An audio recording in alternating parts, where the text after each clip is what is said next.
crois me rappeler avoir vu il y a longtemps une émission dans laquelle on montrait, c'est des îles, je crois que c'était en Nouvelle-Guinée, où c'était les hommes qui s'occupaient des enfants en bas âge. Oui.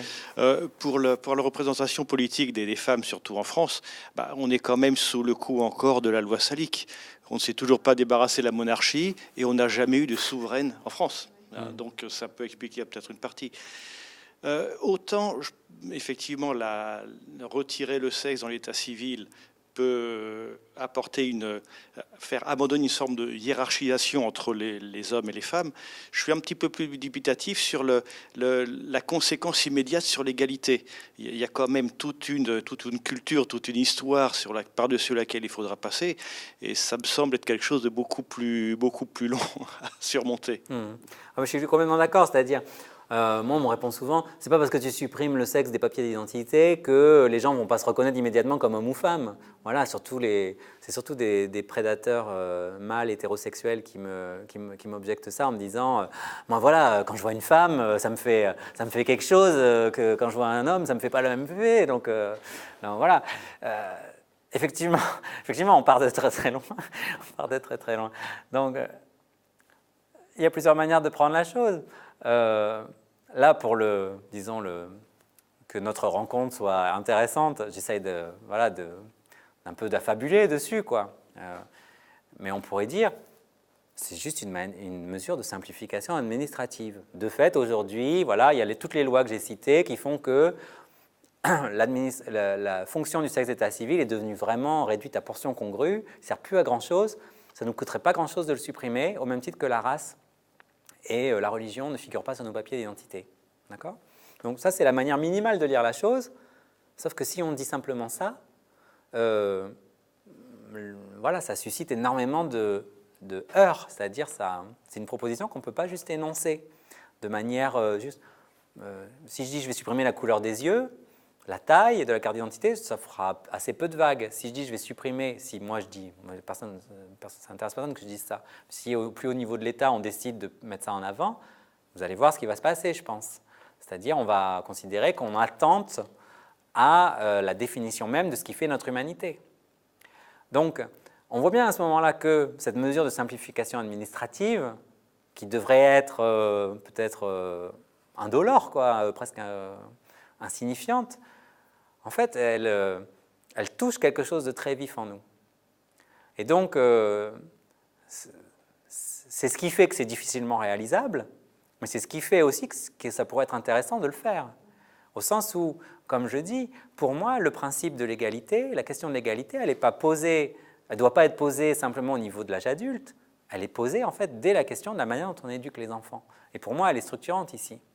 C'est-à-dire, je ne dis pas du tout que la question de l'intersexualité, du transgenre, etc., ne sont pas extrêmement intéressantes et n'ont pas contribué à mettre ce type de questionnement sur le devant de la scène, mais il faut prêter attention à une stratégie rhétorique des conservateurs. Voilà la stratégie rhétorique. Dès qu'on veut parler de la question de l'égalité des sexes, est brandi le spectre de lobby LGBT, le neutre, donc voilà, ce genre de choses. C'est-à-dire, on ne peut pas parler de la question de l'égalité des sexes et par exemple dire aux jeunes filles, aux petites filles à l'école maternelle, tu sais, tu n'as pas besoin d'une princesse qui attend d'être sauvée, tu peux te sauver toi-même, tu peux devenir pompière ou cosmonaute. On ne peut pas aller dire ça aux enfants sans que ça suscite des protestations incroyables des familles qui considèrent que c'est un lobby gay et lesbien qui est en train d'œuvrer pour garçonniser les filles et filliser les garçons. Donc, c'est ça, je dis, c'est le piège de cette rhétorique-là. C'est-à-dire, dès qu'on parle d'égalité des sexes, on est accusé de vouloir œuvrer pour la confusion des genres. Moi, je dis, considérons ces questions du point de vue vraiment de l'égalité des sexes, c'est-à-dire reconsidérons la manière dont nous élevons les enfants. Parce que moi, je pense que cette manière-là, elle est extrêmement clivante d'abord, et ensuite, elle est extrêmement appauvrissante. Moi, c'est ça qui me préoccupe. C'est-à-dire, je pense qu'il y a d'autres manières de faire. Pas de supprimer toute référence pour les individus au fait qu'ils aient un sexe, ça c'est évidemment pas la question, mais simplement alléger le joug, le carcan de sexe qu'on fait peser sur les enfants dès la naissance, en fait. Laisser les enfants être des enfants au lieu d'essayer de les voir comme des projections d'adultes miniatures, quoi. Je voulais rajouter que, je veux dire, cette distinction des sexes s'effectue très tôt. Et il y a longtemps qu'il y a eu des films et des études sur ce sujet, et c'est la femme qui porte une certaine responsabilité là-dessus. Déjà au stade nourrisson, on a une attitude et on prend différemment un garçon et une fille. La fille, on va la prendre beaucoup plus délicatement. Un garçon, ma foi, il est robuste, il est costaud. C'est plutôt le contraire. Cyrulnik qui avait montré que dans une étude, la maman laissait pleurer davantage la petite fille que le garçon. Elle allait s'en occuper plus tôt que la petite fille. Au niveau du nourrissage, voilà, il y a une différence au niveau du nourrissage. Mais par contre, ce que vous dites, on le retrouve au niveau des punitions. On punira plus sévèrement un garçon qu'une fille. Le nourrissage, le garçon peut avoir vraiment de la nourriture à la demande, alors que la fille va devoir attendre. Donc là-dessus, effectivement, en fait, des fois on me demande, voilà, dans les expérimentations qui pourraient avoir lieu en Suède, justement parce que c'est vraiment le lieu fantasmatique de ce laboratoire de l'égalité des sexes. En Suède, par exemple, on a essayé d'élever dans des crèches les enfants de manière indifférenciée en leur proposant des jouets, voilà. Mais en fait, on se rend compte que les individus qui sont éducateurs, même s'ils sont armés des meilleures intentions du monde, en fait, ils sont effectivement toujours dans un schéma genré. C'est très difficile et ils peuvent être pris eux-mêmes si on les filme, etc. On se aperçoit que, non, ils n'agissent pas de manière identique entre les garçons et les filles. Il y a un appel qui est différent, il y a une réponse qui est différente. Et donc, cette idée d'un monde où, de toute façon, on vivrait sur un terreau abstrait en fait, de toutes les différences des sexes, il n'existe pas, nulle part. Donc ça, c'est au niveau de l'éducation des enfants qui sont nés. Mais ce qui est très frappant, c'est ça s'applique déjà au moment de la conception des enfants. C'est-à-dire, vous parliez de la loi Salic dans notre pays qui fait qu'au niveau de la présidence et de la gouvernance, on a plutôt tendance à l'associer au sexe masculin. Mais dans le pays de l'enfant unique, voilà, on veut un premier-né qui soit un garçon. Et ça donne un ensemble de problèmes qui ont conduit à parler de sexisme de la première heure, c'est-à-dire en fait l'infanticide des enfants à la naissance, le fait qu'on laissera plus facilement mourir une petite fille qu'un petit garçon, mais également voilà, tout ce qui concerne les pratiques d'avortement différenciées, etc. Le sexisme existe dès avant la naissance. Ce qui est très intéressant aussi, c'est la manière dont les parents mettent en place des dispositifs, pas simplement liés à l'échographie aujourd'hui, mais déjà, on peut lire des traités médicaux du XVIIe, du XIXe, etc., où les médecins traitent de la question « Que répondent aux parents qui veulent savoir le sexe de leur enfant ?» Donc, en fait, cette obsession-là, elle hante les parents bien avant la naissance. Donc, tout cet horizon fantasmatique-là, évidemment, ce n'est pas une simple mesure d'état civil qui va le faire tomber. Mais disons, ce qui m'intéresse, c'est d'essayer de penser à un monde où, du point de vue des institutions, on pourrait essayer de se traiter comme humain plutôt que comme individu sexué. Parce que je ne suis pas convaincu fondamentalement qu'on raisonnera de manière asexuée. Je crois que c'est absolument impossible. Mais l'important, c'est que les institutions essaient de recadrer justement de manière tout à fait indifférenciée. Voilà, mais moi, ça m'intéresse de travailler. Par exemple, pourquoi j'ai pris l'exemple de monsieur, madame, ça m'intéresse de travailler sur des appellatifs qui soient neutres. C'est-à-dire des appellatifs qui soient... on n'est pas à se dire « Ah, bonjour monsieur, ah non, pardon madame », vous voyez. Ou alors combiné, parce que dans le livre, il y a « tous », si je ne me trompe pas. Oui. Bon, ça, c'est différent. Tous et toutes, oui. En fait, vous disiez tout à l'heure, le masculin l'emporte sur le féminin. C'est vrai que du coup, il y a un autre élément qui est important, c'est le fait que quand on emploie un nom masculin, du coup, on l'identifie systématiquement à un représentant masculin. Voilà. Donc si je dis le président, je vais penser à un homme. Donc c'est important de dire aussi la présidente. Et l'idée qui est débattue dans le livre, c'est si tous les mots devenaient par exemple masculins, voilà, on désignait tout le monde au masculin, ben, ça serait beaucoup plus difficile pour les femmes de trouver une place. Voilà. Donc, le langage, ce qui est intéressant, c'est de dire, évidemment, on ne veut pas expérimenter avec le langage, parce que le langage, vous voyez, qui expérimente avec le langage? C'est Big Brother en 1984.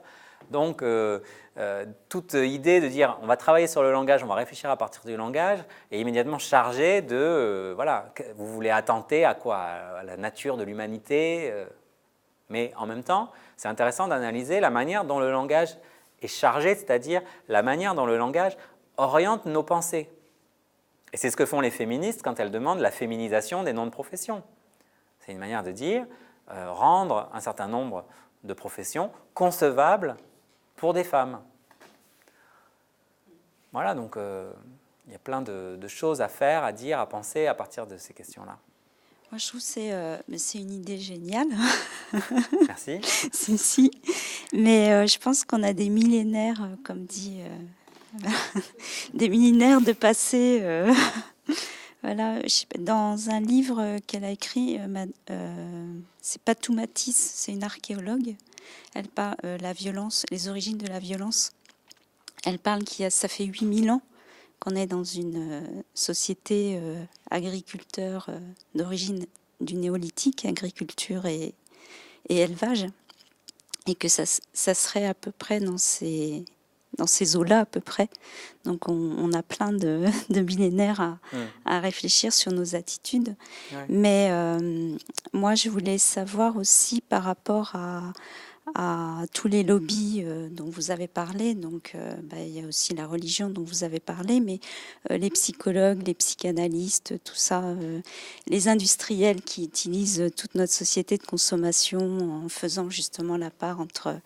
et maintenant, dans les supermarchés, il y a des endroits où on passe, c'est pour les femmes, les produits de beauté, tout ça, enfin pas de beauté, mais d'hygiène. Il y en a pour les hommes et puis il y en a d'autres pour les femmes. Donc tous ces mondes-là sont séparés. Donc dans ce milieu-là actuel, où il y a vraiment une société de consommation et d'obéissance à cette consommation, comment vous voyez aussi la part des psychologues qui aussi ont une grande influence sur, par exemple, Mars et Vénus. Enfin, je pose plein de questions en même temps, parce que je ne veux pas monopoliser la parole. Non, bien sûr, non, et tout est mélangé, justement, pour lutter. En fait, c'est ça, c'est une idée géniale. Moi, je trouve que ça aborderait, ça mettrait ce débat-là, et ça permettrait de faire sortir plein de choses, parce que contrairement à ce que vous dites, il y a plein de gens qui réfléchissent là-dessus dans... des personnes du commun des mortels, hommes et femmes, justement, qui discutent sur ces jeux. De manière très intime, donc oui, on est pourquoi tous les hommes regardent le foot et pourquoi les femmes, elles vont tout de suite acheter leur sac à main, leurs petites chaussures. Elles attendent les soldes à fond. Voilà, c'est plein de questions comme ça. D'accord.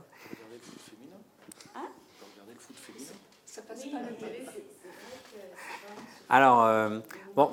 Il y a un premier élément, je crois, c'est ce que j'ai essayé d'évoquer, sans doute de manière un peu maladroite, mais quand j'ai voulu parler de la question du voile, c'est l'articulation entre le niveau de socialisation au niveau de la famille et le niveau de socialisation au niveau de l'État.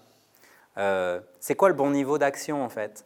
Moi, si je suis un papa qui éduque ma fille d'une manière à ce qu'elle soit une battante, qui n'ait rien à envier, une battante et une combattante, voilà. Qu'est-ce que ça va faire comme petite fille quand on va la jeter dans le monde social où finalement toutes les autres vont l'exclure parce qu'elle ne sera pas une princesse comme les autres et elle va finir sa vie malheureuse et célibataire. Voilà, enfin, non, j'imagine, voilà, j'en sais rien. Voilà, donc je veux dire, c'est ça, l'expérimentation au niveau d'une famille, vous voyez, parce que finalement toute éducation est un pari, voilà. On applique des valeurs qui nous semblent les bonnes, voilà. Comment ça s'articule au niveau social? Donc, est-ce que le niveau de la famille est le bon niveau pour régler des questions? Ou est-ce qu'au contraire, les mesures qui sont prises au niveau de l'État, est-ce que c'est ça qui va avoir un pouvoir pour transformer la manière dont les individus sont socialisés, sachant qu'ils sont d'abord socialisés dans leur famille? Enfin, c'est ça le milieu qui est prégnant. Donc, il y a, voilà, quand vous me demandez comment est-ce que ça va pouvoir changer les choses et combien de temps ça va prendre, c'est très difficile à dire parce que je ne sais pas déjà à quel niveau il faut intervenir. On ne peut pas obliger les familles à intervenir. L'État n'est pas forcément le bon niveau pour intervenir. Hein. Déjà, dans l'esprit des lois, Montesquieu rappelait que Pierre Ier avait eu tort de vouloir raser la barbe des moujiks hein, et de l'imposer par la loi. Donc, il y a une vraie question sur comment est-ce qu'on transforme les mœurs. Hein. C'est la question. Voilà.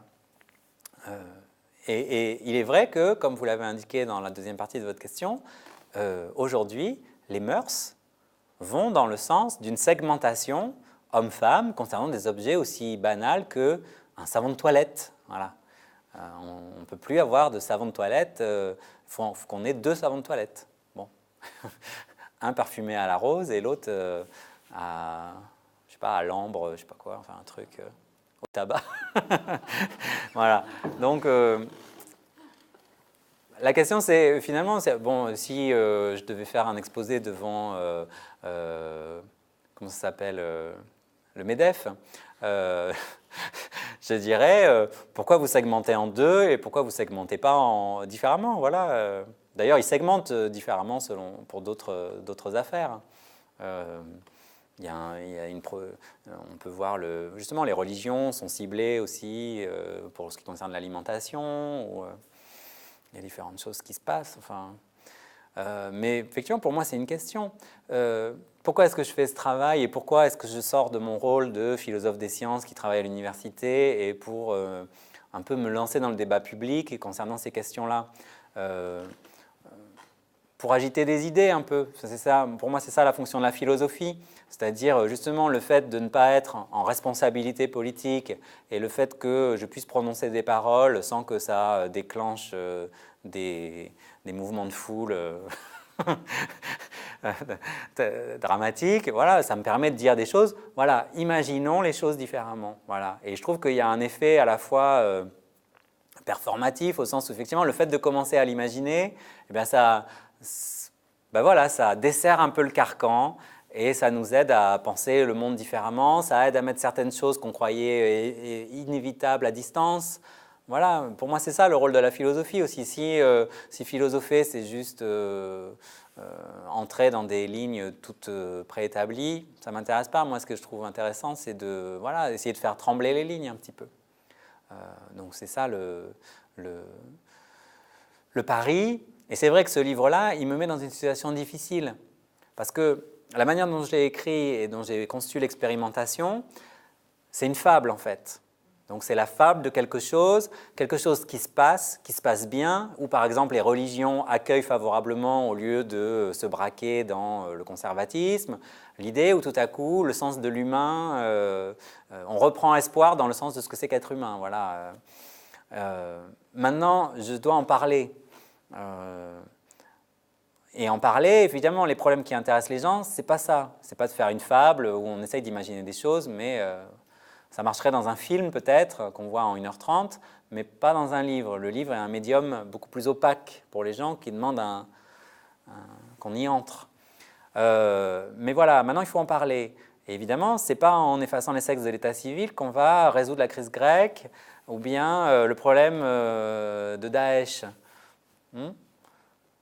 En tout cas, si je veux argumenter ça, il va falloir que je me lève tôt.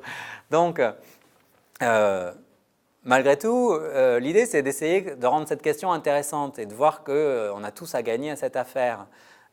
Mais après, je ne peux pas m'en tenir à l'idée de la simple fable amusante et distrayante. Sinon, soit les gens lèvent les épaules en disant « bon, ça ne m'intéresse pas », soit ils rentrent chez eux en disant « bon, le monde continue comme avant ». C'est-à-dire qu'en fait, il y a un moment où la question se pose de savoir si il s'agit juste pour moi d'avoir écrit une fable amusante que donc 15 personnes vont lire, ou bien s'il s'agit de structurer cette question de manière politique, c'est-à-dire de faire des sections sexus nullus dans tous les arrondissements de France et de Navarre, comme on dit, ou comme on disait. Voilà. C'est-à-dire, est-ce que cette question-là doit être juste l'objet de lecture ou de rêverie distrayante, ou est-ce qu'elle doit être structurée politiquement? Est-ce que ça doit passer par voilà, des sections locales? Est-ce que ça doit passer par une chaîne YouTube? Ou finalement, ce qui est évoqué de manière ludique serait cette fois-ci dogmatisé, c'est-à-dire on répondrait, on prendrait des cas. Alors là, voilà, qu'est-ce que préconise la question, si on effaçait les sexes, qu'est-ce qui se passerait? Ou comment est-ce qu'on verrait cette situation du point de vue où les hommes et les femmes ne devraient pas être distingués? Voilà. Je pense que ça, moi, ça m'intéresserait de le faire. Après, je pense que, voilà, on est sur un terrain délicat où, finalement, on aime bien fantasmer, symboliser sur ces questions, y compris d'un point de vue révolutionnaire. Mais quand il s'agit de savoir comment je vais m'habiller, est-ce que je vais me maquiller, voilà, là, chacun est mis face à ses choix individuels, psychologiques, politique aussi, hein, puisqu'il y a un plaisir aussi de la subversion des codes ou au contraire de la conformité au code. Alors, vous m'interrogez également sur la question psychologique. Je pense, les psychologues, je les traite assez rapidement dans le livre, principalement d'un point de vue réactionnaire, c'est-à-dire ce sont des gens qui s'opposent de manière très très simple et frontale à cette idée en disant qu'en fait le livre ne fait que réactiver des mythologies de l'indifférencié, de l'hermaphrodite, etc. Je pense qu'effectivement, quel est pour moi le travail des psychologues? C'est d'aider chacun à clarifier son identité et à la vivre de la manière la plus fluide possible dans l'état de la société. Voilà, enfin, fluide, par fluide, j'entends avec le moins de heurts possible. Donc les psychologues, par nature, sont appelés à favoriser l'intégration des gens dans la société telle qu'elle est. Je ne dis pas qu'il n'y a pas d'autres traditions dans la psychologie, en particulier dans la psychiatrie, hein, mais disons, donc j'entends votre question de manière assez basique, comme les psychologues qu'on consulte en analyse, ou etc., leur sentiment, c'est quand même de structurer, enfin d'aider l'individu à se structurer dans un monde extrêmement polarisé, et voilà, où papa, maman, ça ne veut pas dire la même chose, être un homme, une femme, ça ne veut pas dire la même chose. Donc pour moi, je pense que ce n'est pas un public qui va être très accueillant à ce genre de propositions. Mais peut-être que je me trompe, hein, je ne demande qu'à me tromper et à être moins étriqué dans ma conception, ou moins utilitariste dans ma conception du travail des psychologues. L'exposé me faisait la réflexion du problème aussi de la société de consommation, où en fait on érige en valeur absolue la satisfaction des désirs et non pas des besoins. Et dans toute la démarche de marketing commercial, eh bien, le premier objet de désir, c'est quand même le corps féminin. Donc il faudrait passer par-dessus toute cette problématique de la femme comme objet de désir.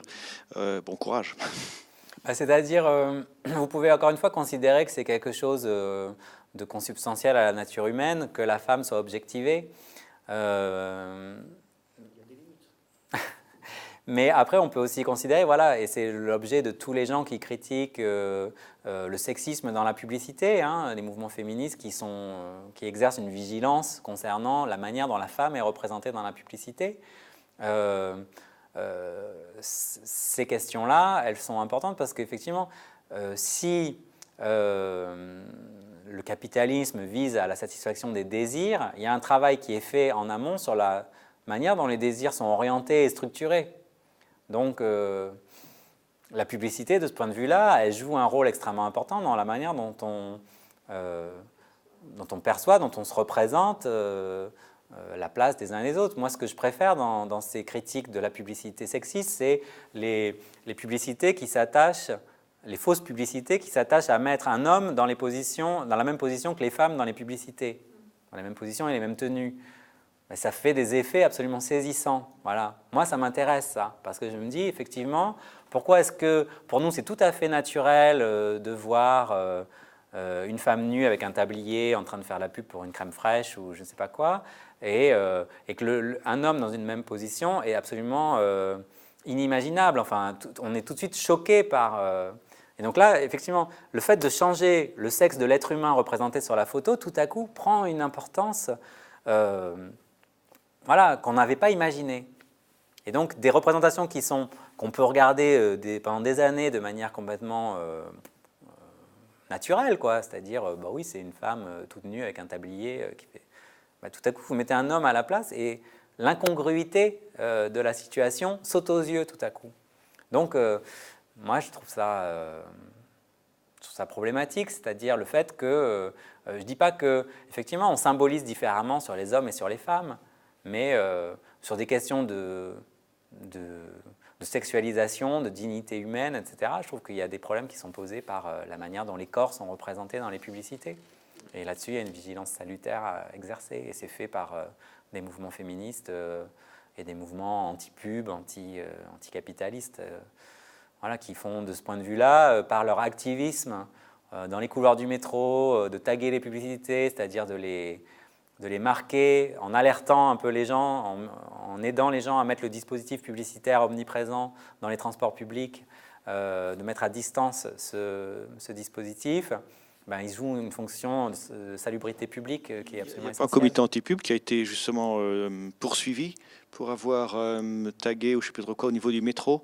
Pour avoir, si, sans doute, parce que c'est une pratique qui est illégale, mais moi je considère que c'est une pratique salutaire, oui. Enfin, moi ça m'aide énormément. Quand je parlais des végétariens, c'est aussi voilà, les végétariens qui taguent les pubs de nourriture. Moi ça m'aide aussi. Parfois ça me fait sourire, parfois ça m'agace, mais ça me fait penser en tout cas.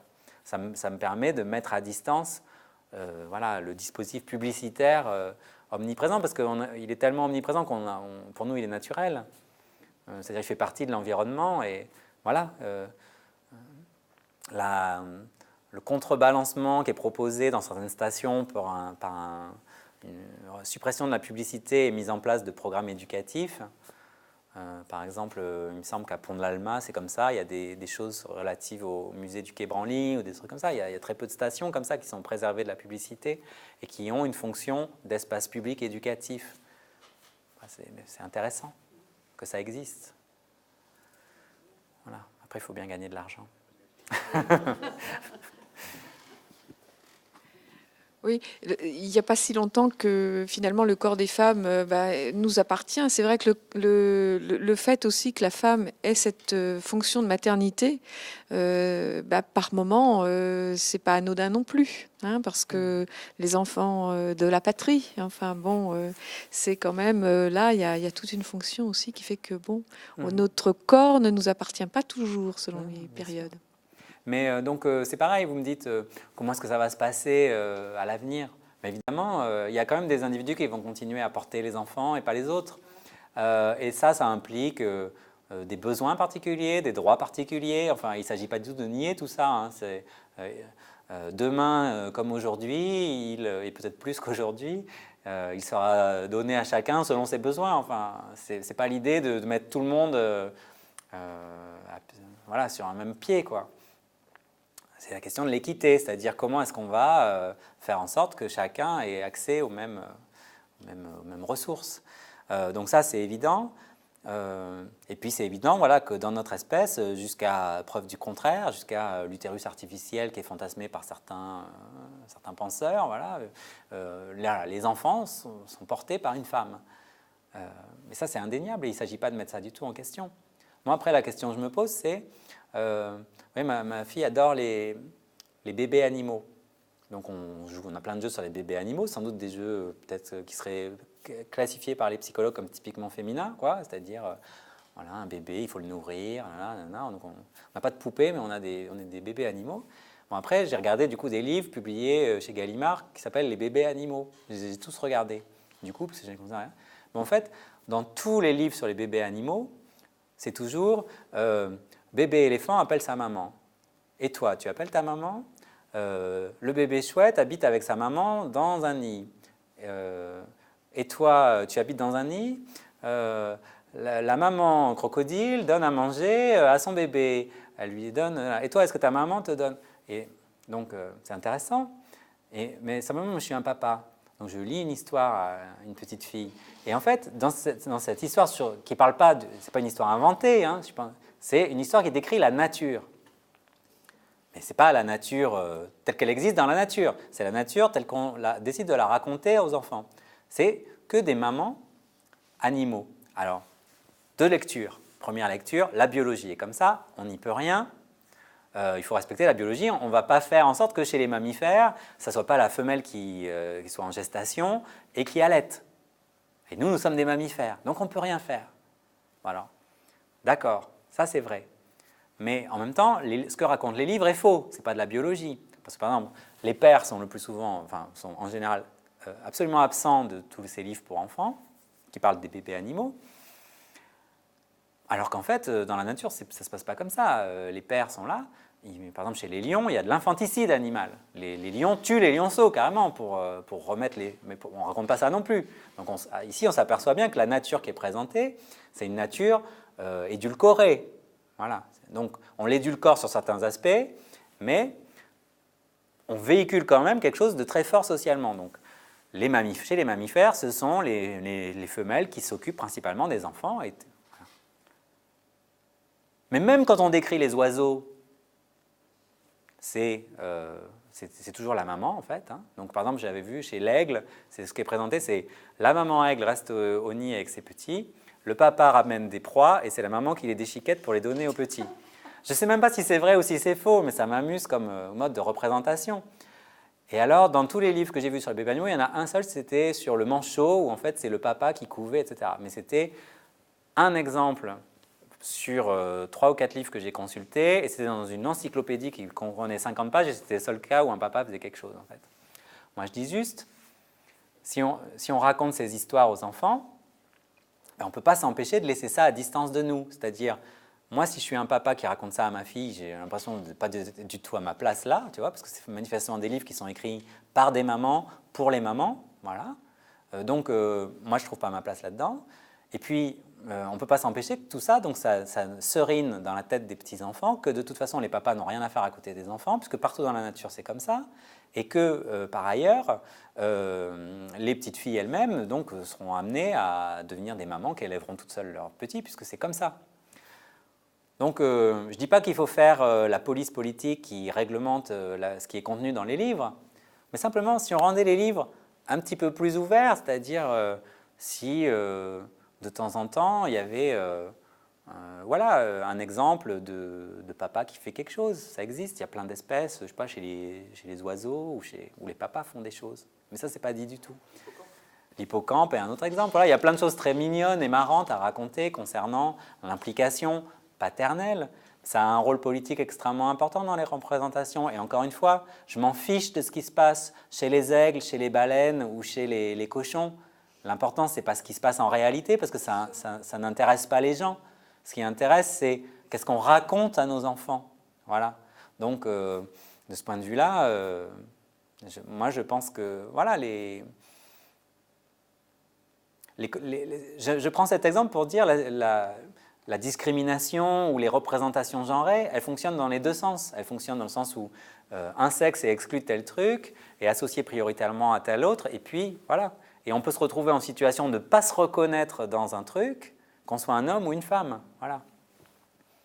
Donc des livres qui soient en retard sur la société, quand bien même ils prendraient pour prétexte de raconter ce qui se passe dans la nature, il me semble que le piège est un peu gros, quoi. Parce qu'en fait, on sait bien que c'est une nature filtrée qui nous est présentée, et symboliquement chargée.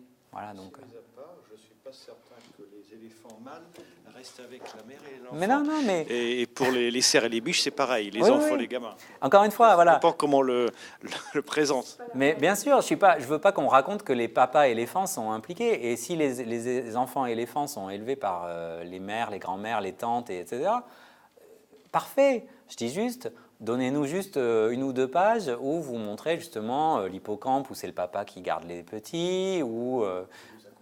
Voilà, et les accouches, des espèces où c'est le papa qui nourrit les petits, ou des espèces où les 2 parents nourrissent ensemble. Enfin, juste, donnez-nous juste 1 ou 2 exemples de plus qui permettraient un peu de montrer que dans la nature aussi, il y a de la diversité et que, la nature n'est pas univoque. Hein.